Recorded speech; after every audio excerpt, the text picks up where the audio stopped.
Just a brief word from our sponsor before we get started with the podcast today. This podcast is sponsored by Allsbrook Accounting, Rochester's entrepreneurial financial service provider. Their local team provides experienced accounting, bookkeeping, tax prep, and advising at extremely affordable rates to help entrepreneurs and businesses of all sizes launch smart and grow fast. Contact Allsbrook Accounting today at 931-841-4937 or www.allsbrookaccounting.com for a free consultation to get your business off the ground and on track for growth.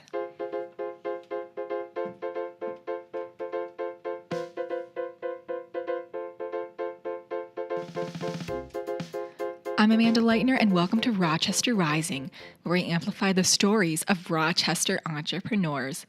Welcome to episode 133 of the podcast today. Today, we got to sit down with Patrick Seeb, Director of Economic Development and Placemaking with the DMC EDA.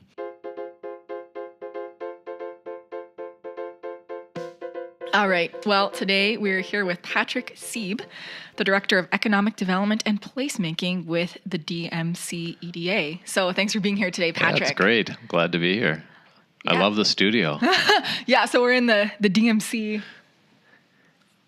Destination Medical Center podcast studio, which is in the decommissioned surface elevator and collider. Yeah. So it's always fun to be in here. Yeah. You probably could say this has the ups and downs, this job. Yeah. Podcast in the elevator shaft. Yes. Fortunately, we can go neither up nor down. Oh, got it. Okay. You never know, though. Stranger things have happened. So we're here today to talk about one of the DMC subdistricts, Heart of the City. So to kind of lay the groundwork so everyone kind of is on the same page, what is Heart of the City? And if you can even talk about where that's kind of physically located within Rochester. Sure. When the development plan for the Destination Medical Center was developed, there was this concept of 6 subdistricts, these sort of geographic areas that, and Heart of the City being one of them, Discovery Square being another one. But each of the subdistricts were anchored by, in the eyes of the planners, the planning team, anchored by a great public space. Because it's really in the public space or the public realm where community really comes together. And in many ways, the term that's used in some places called the third space. So you think about your home, you think about your workplace, and the public space, whether it's coffee shops or outdoor plazas, it's really the gathering place of community. And so the idea was that for each of the sub-districts, there would be this great public space that anchored that sub-district. Heart of the City being one of the 6 DMC sub-districts. Yeah, I know we heard a lot about Discovery Square over the past year, and now it seems like we're hearing a lot about Heart of the City. So there seems to be a lot of activity going on in that region right now. Yeah, and each of the sub-districts have very special characteristics. So we talk about Discovery Square as being this live, work, play, and innovate kind of geography. Heart of the City is the intersection between healthcare and hospitality and community. It's really where they all overlap, if you will. It's proximal to the Gonda building and the sort of 100% corner of Mayo Clinic, if you will. It's close to the hotel where many visitors are who coming here from out of the region, out of state, and it's where community gathers. So it's really the intersection of all 3 of those. So as far as it's around like the Peace Plaza, right, and kind of that downtown area by Wells Fargo and that kind of central location. That's right. And if people, if you're trying to figure out what is Heart of the City, if you think Peace Plaza, that's probably the reference point. Pretty accurate. Most people people know. Yeah, that's a pretty good landmark for most people living in Rochester. So as you're moving forward with development and activity in Heart of the City, what's your overall goal of what you want to accomplish in that subdistrict? Well, one, we want to, again, make it appealing and attractive for the community to gather, which includes both people who live here, but also the community of people who are visiting and the community of people who are working. There are 30,000 employees who are within a 5-minute walk of that geography. So it's really reinventing space that is already quite attractive and something that this community already embraces, that is Peace Plaza, but it's reinventing that and sort of making it more attractive, more contemporary, more useful, more flexible as we're going forward. The other thing that we're doing is, if you think about Peace Plaza with the fountain, Peace Fountain, and then the section between the Kaler and the Marriott, we're also adding to the public space, if you will, by converting First Avenue, which now functions as a typical street, but converting First Avenue so it's much, much narrower in terms of the traffic lanes and much wider in terms of the public space, the walking space, the seating space, the cafe space. So First Avenue really starts to become part of Peace Plaza in a much more meaningful way. And the alleys that connect between this area. Alleys in many cities are starting to become much more of the vibrant public space as opposed to simply the back door of buildings. Yeah, I've heard a lot of talk about the alleyways recently, and honestly, I don't walk in them that much. And I was walking the other day from Collider, and I'm horrible at streets. It probably was First Ave, but there's a spray painted heart in it. Now everyone probably knows which one it is, but. Yeah. People walk down there all the time, and all it is like there's nothing there. And it could be, there's so much opportunity there to make it something special and something, to activate those spaces and encourage people to be out in our public spaces. Yeah. I think, the patio of Chester's, the outdoor seating at Chester's, is really in the alleyway, the historic alleyway of that corridor. The Steam has a bench and a patio and seating area on the alley side of their building. And a lot more of that can happen, and people will start to have the opportunity to access those businesses on both the street side and the alley side. Yeah, absolutely. So I wanted to talk about some of the major projects kind of going on in heart of the city. And I know there are more than this. These are probably just the ones on the top of people's minds. And the first is the Chateau. Mm-hmm. So can you talk a little bit about kind of the progress and updates with that? I know it was repurchased by the city in 2014. And correct me if I'm wrong. And then it's recently gone under new management through an RFP process that happened recently. So can you talk a little bit about that and what people can kind of expect with that space? Yeah, super excited about what's happening with Chateau. So it's one of the first actions that the DMCC board took in April of 2015, actually, and then with city support later in 2015, the actual acquisition of Chateau Theatre didn't happen until January of 2016. Okay. So now, so it's been sort of reclaimed by the public, and this very important piece of the history of Rochester, the fabric of Rochester, and itself an architectural gem, is now owned by the public sector with support from Destination Medical Center, and I should say with support from Mayo Clinic. So the first step was owning it and preserving it. Second step was to start thinking about what its future could look like. So many people know, it has had many histories over time. So some people talk about having gone there on their first date and went to a movie or a show of some type, and they remember it from that period. Many people remember it as only during the period for 20 years when it was a bookstore, and you might wander in, and I think we all remember or many people remember the joy of just walking into a bookstore, which we see fewer and fewer of those these days. And then for some people, it's been closed up, and that's the more recent memory of it. So we're very excited about what's happening. The first step was to think about what could it be in the future, and Mayor Brady led a task force to imagine what the potential could be, and they landed in a very exciting place in thinking about it being a multi-purpose cultural and entertainment venue. And with that in mind, the city and DMC supported the first step in reclaiming the facility and the building and spending about a little over $1 million to repair the roof and the windows, remove the second floor, which was only installed as a temporary part of the building. So removing the second floor and kind of revealing the historic beauty of the building. Parallel to that, we sought interest from the private sector to program and manage the venue, and we got some really great responses, and ultimately the city council settled on an organization called Exhibits Development Group out of St. Paul.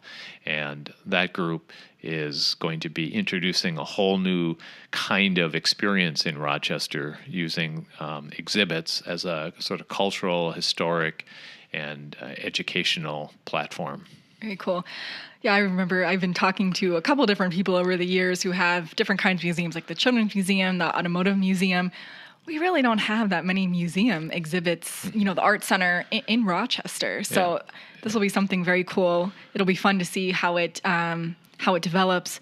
So as far as the inside goes, the exhibits will be in the inside. The outside, will it remain pretty much untouched because it is a historic building, or what can people kind of expect? Yeah, well, already there have been improvements to the outside. So the lights of the marquee have been replaced with LED lights, so that they have been updated and they're much more energy efficient and reliable. There have been improvements to the windows, so things that you're not necessarily going to notice, but it helps to secure the building. And there will be an interface between that building and Peace Plaza, the renovation of Peace Plaza as well, because we see it as the courtyard, functioning as the courtyard to Chateau Theatre under certain occasions. And when can people expect the Chateau to be reopened? I know everything kind of gets flexible. Well, anytime you're dealing with historic renovation, you sort of add time to whatever target you have in mind. But fortunately, as they've been doing the renovation, they haven't come across very many surprises, as is often the case with a historic building.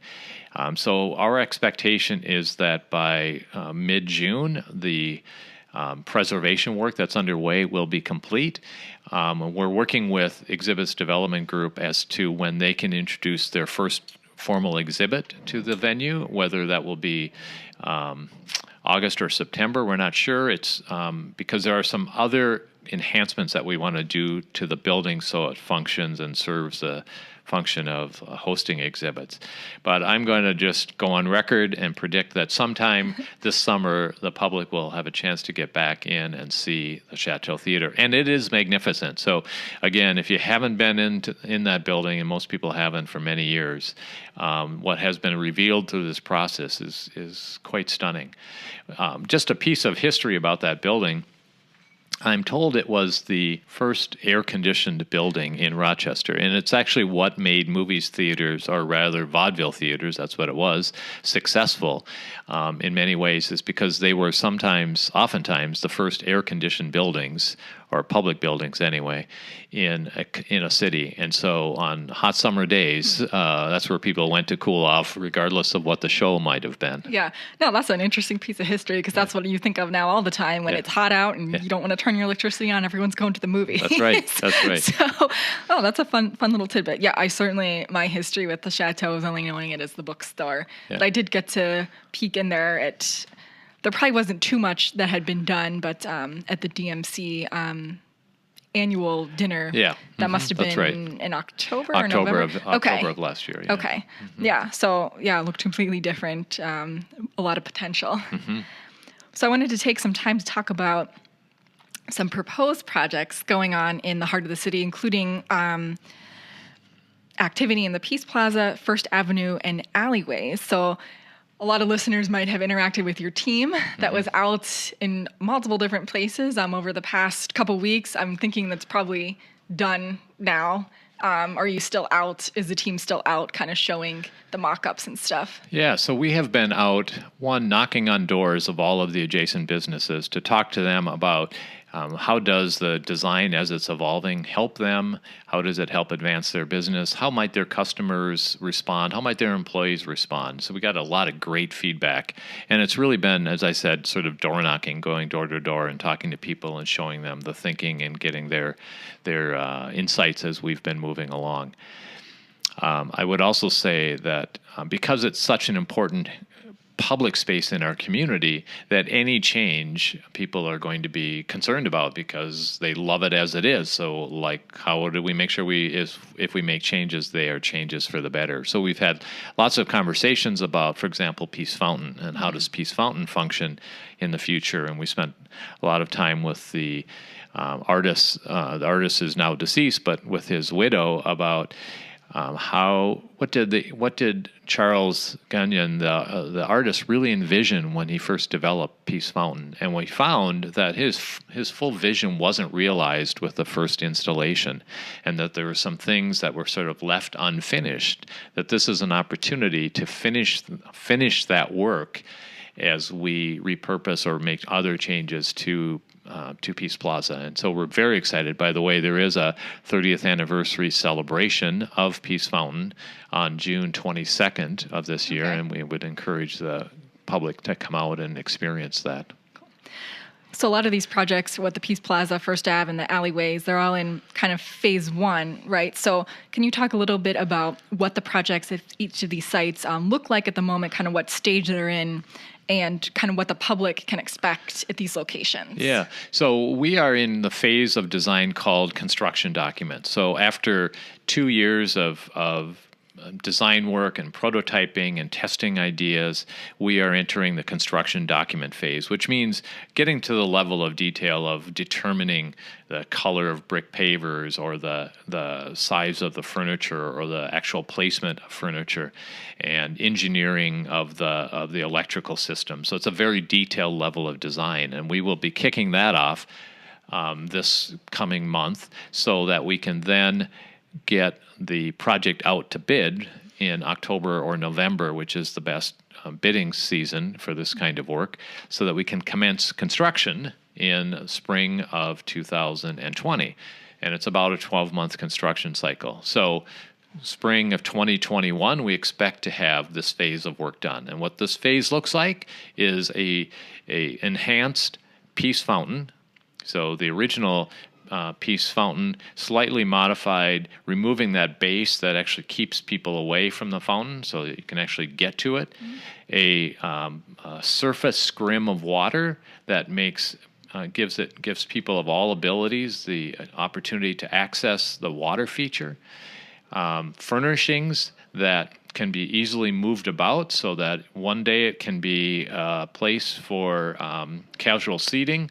The next day it can be reconfigured as a stage for outdoor concerts. Another day it can be set up for an annual dinner or gala for an organization. So it's totally reconfigurable. In addition, First Avenue, as I mentioned, is going to be narrowed for the cars and widened for the pedestrians and for people to sit and enjoy the experience. We're going to be enhancing the lighting system so that we're going to have really great lighting throughout. And right now there is kind of a mishmash of different lighting, and this will create a consistent kind of theme to the lighting. We're going to add 100 trees. So this is an area that now has 11 trees, and we're going to add 100 trees. So we're going to green this area up.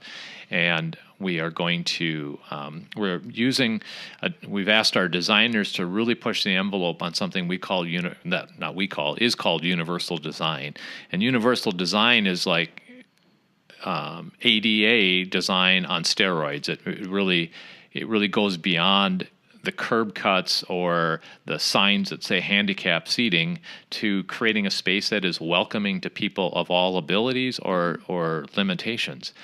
Whether it's hearing or physical mobility or sight limitations. So really creating a new standard in Rochester for how we design our public spaces. And it's a stretch. Cities are striving for it. I think we're going to really push that here because we are the city for health. We're a city of inclusion, and we want all of our spaces to express that. Yeah.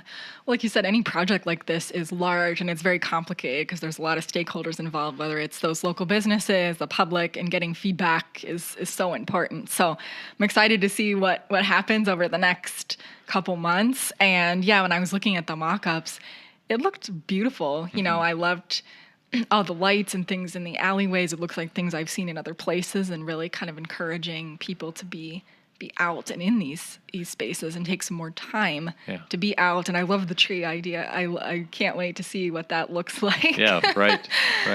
We do love our outdoors here. We do, Minnesota. and we're really excited by some of the new retail or food and beverage options that are going to become available. So just a shout out to Jerk King and the proprietors of that business. It's the Caribbean Jerk restaurant. That its first restaurant in the United States is right here on Peace Plaza in Rochester. They're a Toronto-based company. They have 5 restaurants in the Toronto area, and because of a connection to Mayo, a relationship to Mayo, one of the owners of the company said, well, why don't we have a restaurant in Rochester? And I happened to be checking things out last night on Peace Plaza and found that they have a soft opening going. So your nice. listeners should wander down there and check it out. It's really quite wonderful. Mocha, which is a lacrosse-based company, coffee shop.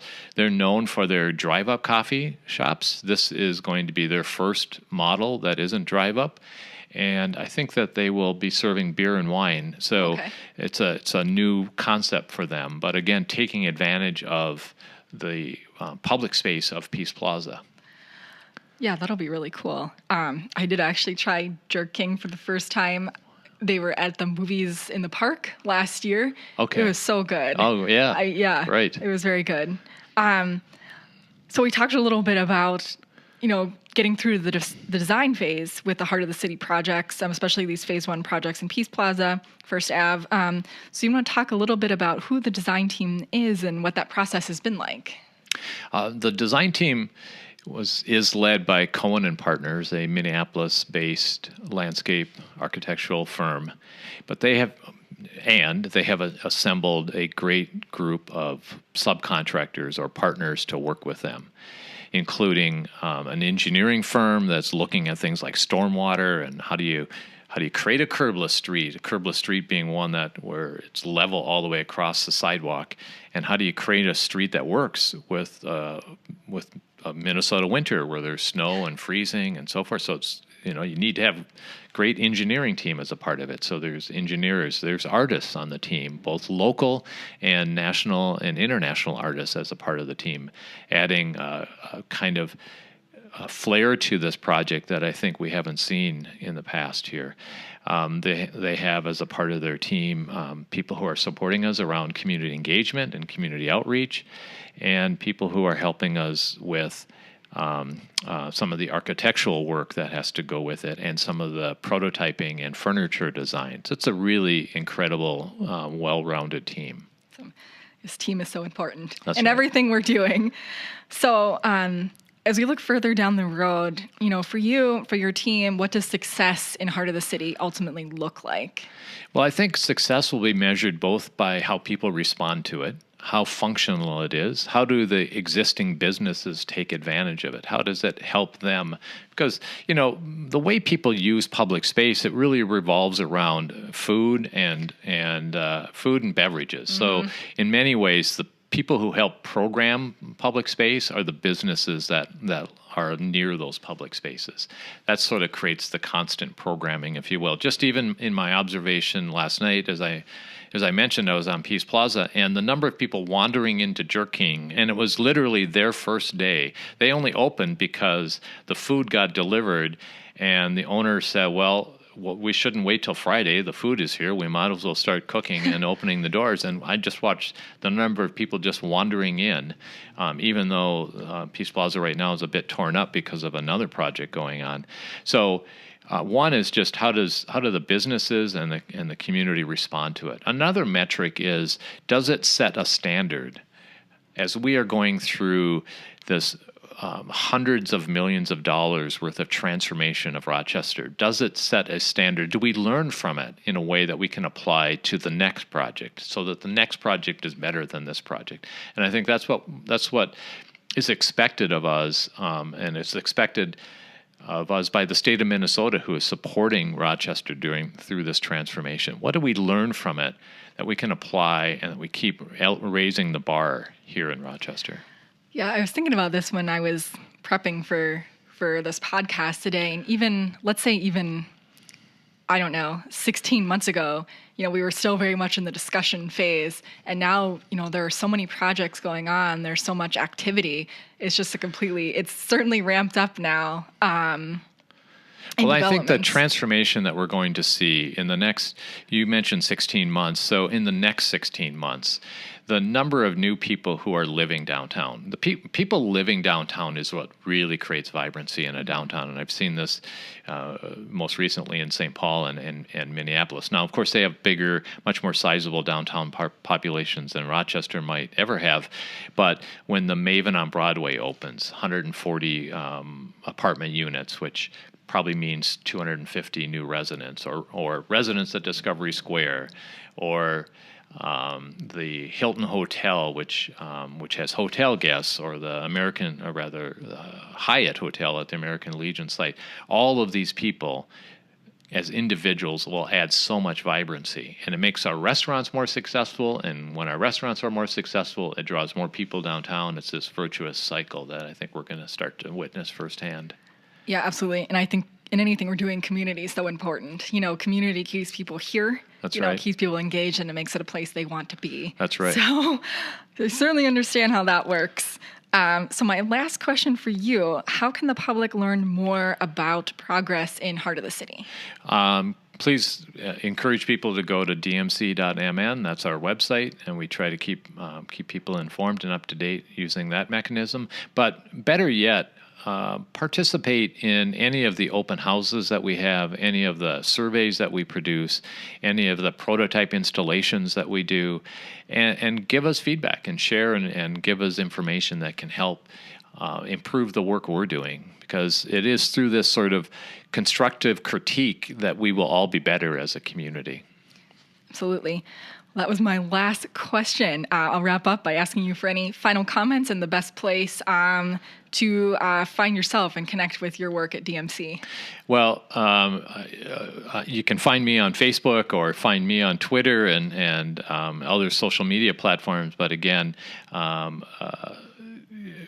seeking out the work we're doing and talking to myself or any of us directly is really the best way, or one of the best ways, to understand or hear what's going on and give your thoughts or feedback. The thing that I want to conclude with is that Rochester has gone through change in the past, but I think it's never been more important for community to help shape the change that's going on. Because we know there are really two kinds of cities that are going to change and are going to become victims to that change, and cities that are going to change and are going to be intentional about it. And Rochester has chosen the latter. It knows it's going to change. It has developed a plan to guide that change. It's developed tools to support that change.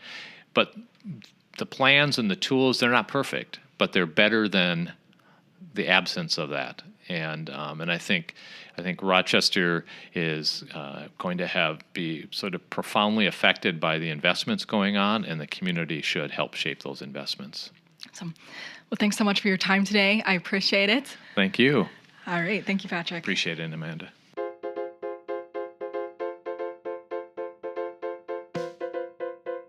Thanks so much to Patrick for being on the podcast today. If you enjoyed this podcast, you can check out our other video and article content on our website at rochesterrising.org. You can find us as well on Facebook and on Twitter under the handle at Rochester Rising, and on Instagram under the handle at RochesterRising_MN. And if you love listening into podcasts, we are also on YouTube.